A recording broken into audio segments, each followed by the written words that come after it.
Ito yung hindi pa nalilinisan, ito yung nalinisan na. Ang laki ng pinagkaiba niya, di ba? Ginamitan ko lang siya netong disposable eyeglasses wet wipes. Ganito pa rin yung ginagamit mo sa panlinis ng mga salamin mo. Palitan mo na yan dahil meron ako nakita dito, disposable eyeglasses cleaning wet wipes. So kapag bumili ka nito, buy one take one na siya automatic. So sa isang box, meron na siyang 100 pieces na cleaning wipes. So total niya is 200 cleaning wipes. Ganito nga pala yung itsura niya. So 200 pieces na ganito yung makukuha ninyo. Sobrang sulit at sobrang mura. Halos 50 centimos lang isang peraso nito.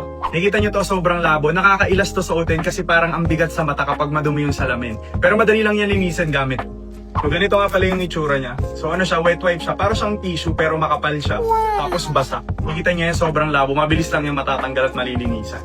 Sa panahon ngayon, medyo mahal na yung pagpapagawa ng salamin kaya mas maganda mag-invest tayo sa mga panlinis ng salamin. So after mapunasan itong disposable cleaning wipes, ganyan na siya kalinaw. Kumpara dito sa kabila na hindi pa nalalagyan or nalilinisan. Di ba makikita mo yung pinagkaiba? Kaya maganda talaga na meron tayong panlinis ng salamin. Kasi mapoprotection na yung mga lenses natin at hindi basta-basta mas-scratch or masisira.